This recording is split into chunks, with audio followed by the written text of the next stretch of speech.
მოგესალმებით. დღეს ბრიუსელის ბიუროკრატია და ევროკრატები ევროკავშირის წინააღმდეგ მუშაობენ. Deep State-ის ანუ არაფორმალური ოლიგარქიული მმართველობის დაკვეთა არის ევროკავშირის ისე დასუსტება, რომ მისგან დარჩეს მარტივად მართვადი ტერიტორიული ერთეული. ბრიუსელის ბიუროკრატია მხოლოდ დაკვეთების შესრულებით არის დაკავებული. საბოლოოდ კი ეს დაკვეთები ევროპელი მოსახლეობის ინტერესებზე, მათი დასაქმების დონესა და უსაფრთხოებაზე აისახება. ბრიუსელის ბიუროკრატიის პოლიტიკა რამდენიმე მიმართულებით ვითარდება. ძირითადი მიმართულებები არის არალეგალური მიგრაციის ლეგალიზება, ომის პოლიტიკა და სამხედრო საკითხების აქტუალიზება, LGBT იდეოლოგია და ტრადიციულ ცხოვრების წესთან ბრძოლა. თითოეული ეს მიმართულება ევროკავშირის ფუნდამენტს არღვევს და ვიღებთ შედეგს, სადაც ევროკავშირი გლობალური გეოპოლიტიკური მოთამაშიდან სათადარიგოების სკამზე გადადის. შევხედოთ ბრიუსელის დღევანდელ ბიუროკრატებს. Ursula von der Leyen და მისი ევროკომისრები ალბათ საქართველოში უფრო კარგად ვიცით, ვიდრე თავად ევროპაში.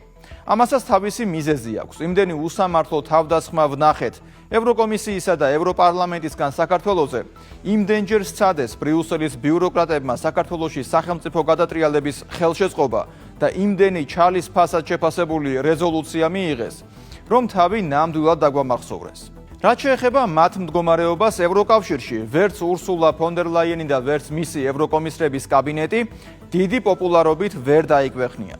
ბოლოს და ბოლოს თავად von der Leyen ორჯერ გადაურჩა უნდობლობის ვოტუმს ევროპარლამენტში. ისიც მხოლოდ იმიტომ, რომ Deep State-ის პოლიტიკურმა ინტერესმა გადასწონა მის სასარგებლოდ. არალეგალური მიგრაციის თემა ევროკავშირში ერთ-ერთი უმთავრესი თემაა. დღეს ნებისმიერ შეუძლია ნახოს ის მასალები თუ რა ხდება ლონდონში, პარიზში, ბერლინსა და ევროპის სხვა ქალაქებში. უკვე ადგილობრივებიც კი ვეღარ მალავენ, რომ ვითარება უარესობისკენ იცვლება და ევროპელ მოსახლეობას ნელა, მაგრამ თანმიმდევრულად ანაცვლებენ მიგრანტები არაბული და აფრიკული ქვეყნებიდან. ამ მხრივ ესპანეთის ბოლო მაგალითით საკმარისია, სადაც 9 მილიონი არალეგალ მიგრანტს ცხოვრებისა და ბინადრობის ნებართვა ერთი განკარგულებით მისცეს. ჩნდება შეკითხვა, ვის სამსახურს დაიკავებს ასეთი ლეგალიზებული მიგრანტი? ვინ დარჩება სამსახურის გარეშე? პასუხი მარტივია, ისევ ევროპელი დაიჩაგრება. სწორედ ამიტომ ვხედავთ, რომ ბოლო პერიოდში საკმაოდ ხშირად იმართება ფერმერების აქციები ევროპის ქვეყნების დედაქალაქებში.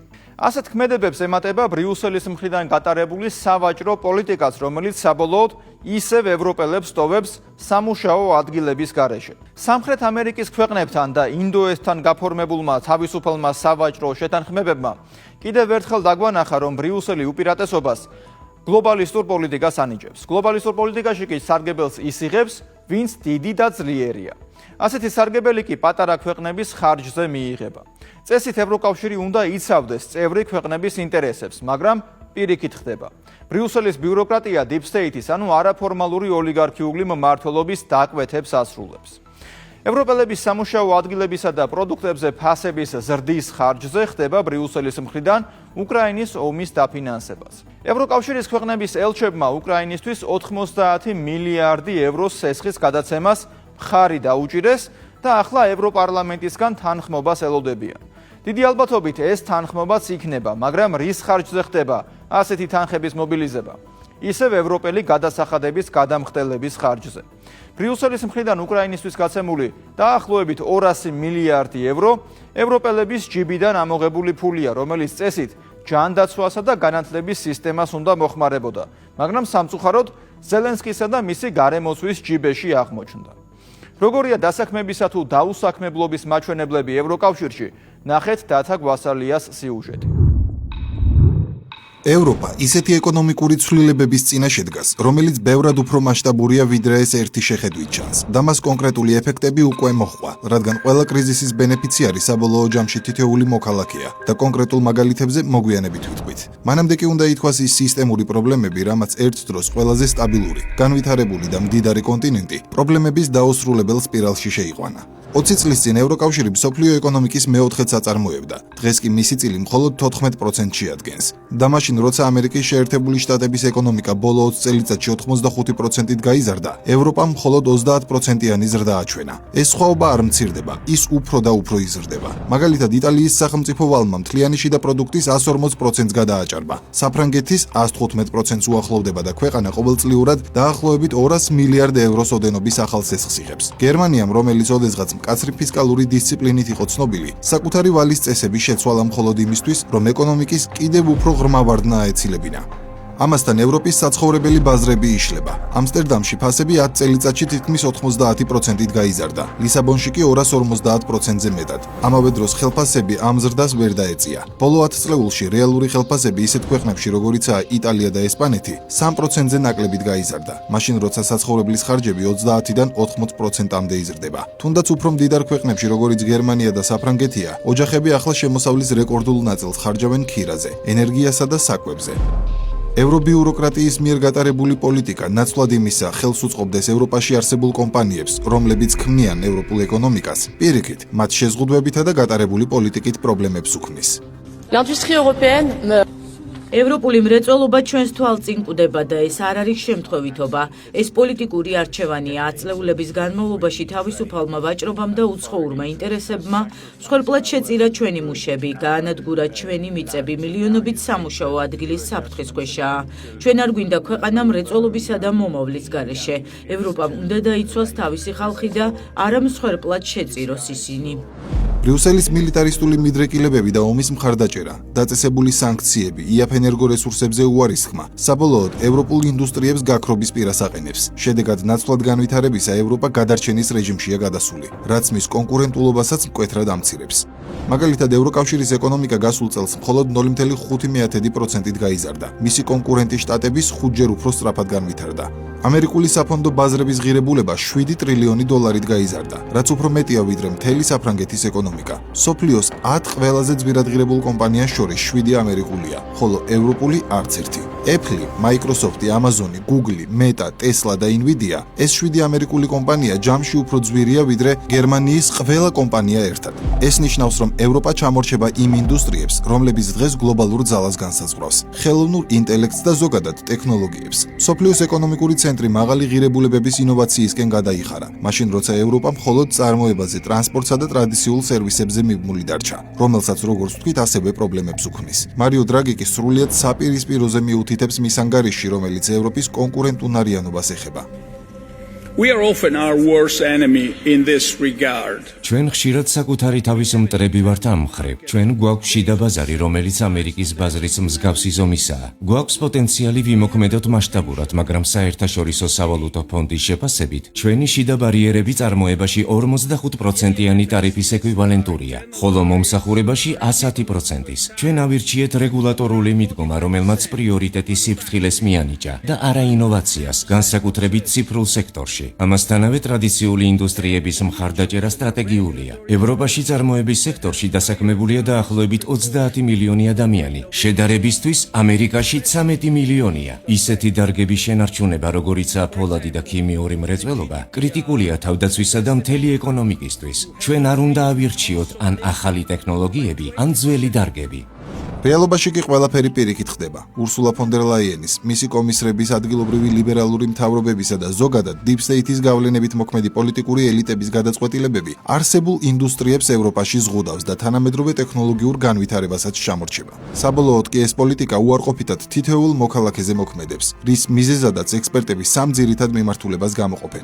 პირველი დემოგრაფია. ევროპა ბერდება, უფრო სწრაფად ვიდრე დედამიწის ნებისმიერი სხვა რეგიონი. მოსახლეობის დაბერება ნიშნავს ნაკლებ მუშახელს, დავალ პროდუქტიულობას, უფრო მაღალ საპენსიო ხარჯებს და საგადასახადო ბაზის შემცირებას. ეს ასევე ძირს უთხრის ეკონომიკური ზრდის საფუძველს. ანალიტიკოსთა დათვლებით 2050 წლისთვის ევროპა სამუშაო ასაკის მოსახლეობაში იმდენ ადამიანს დაკარგავს, რამდენიც დღეს მთელი გერმანიის მოსახლეობაა. მეორე ესაა ენერგეტიკა. 10 წლეულების განმავლობაში ევროპა ეკონომიკას იაფ რუსულ გაზსა და გლობალიზებულ მიწოდების ჯაჭვებზე აგებდა. ეს სტაბილურ პერიოდში მუშაობდა, მაგრამ სანქციების შემდეგ, როდესაც რუსული გაზის მიწოდება 80%-ით შემცირდა, ევროპის ენერგეტიკული სისტემა პრაქტიკულად ერთ ღამეში დაინგრა. ელექტროენერგიის ფასები გაორმაგდა, გაზის ფასები გასამმაგდა. მძიმე მრეწველობა მყისიერი ზარალი განიცადა. ქიმიურმა კომპანიებმა ქარხნები დახურეს. ფოლადის მწარმოებლებმა წარმოებაში ამცირეს. ალუმინის ქარხნები კი მთლიანად გაჩერდა. მესამე ესაა პოლიტიკური ფრაგმენტაცია. ევროპა არის 27 ქვეყნისგან შემდგარი კავშირი, 10 პოლიტიკური პარტიისგან და მუდმივი არჩევნებისგან. მთავრობები სწრაფად მოდიან და მიდიან, კოალიციები იცვლება, მაგრამ პრობლემატური მიდგომა იგივე რჩება. შედეგად სისტემა, რომელიც წარსულ სტაბილურობაზე იყო ოპტიმიზებული, ახალ რეალობაში ადაპტაციას ვერ ახერხებს. Leave no one behind. არავინ დავტოვოთ ყურადღების მიღმა. ამ სლოგანით გვამშვიდებს კომისია უკვე წლებია, თუმცა მიღმა დარჩნენ არა მხოლოდ ცალკეული პირები, არამედ მთელი ოჯახები და რეგიონები, რასაც მოწმობს მასობრივი დათხოვნები მარკეს რეგიონში, იტალიის ცენტრალურ ნაწილში. ის, რასაც ახლა ვხედავთ, არის სრულმასშტაბიანი ინდუსტრიული დაცემა. ჩვენ ვხედავთ, როგორ ტოვებს რეგიონს საყოფაცხოვრებო ტექნიკის წარმოება. ეს ყველაფერი თურქეთში გადადის. ყოველწლიურად ვუყურებთ ქარხნების დახურვას და მათ გადატანას, მაგალითად მექსიკაში. იანოში ჩვენ გვქონდა წარმოების ხანგრძლივი ტრადიცია, რომელიც ახლა ასევე დაშრა. ეს არ არის ერთეული შემთხვევები. ეს არის სიმპტომები იმ ევროკავშირისა, რომელიც მხარს არ უჭერს საკუთარ ინდუსტრიულ სტრუქტურასა და სამუშაო ადგილებს. წარმოების გადატანა ხდება იმიტომ, რომ სხვაგან ადამიანები პოულობენ მკაფიო საკანონმდებლო ჩარჩოს, იაფ ენერგიას, მოქნილ პირობებს და ნაკლებ ბიუროკრატიას. აი რატომ გადადიან ისინი სხვაგან. ჩვენ უნდა დავიცვათ ჩვენი მრეწველობა და ჩვენი თემები.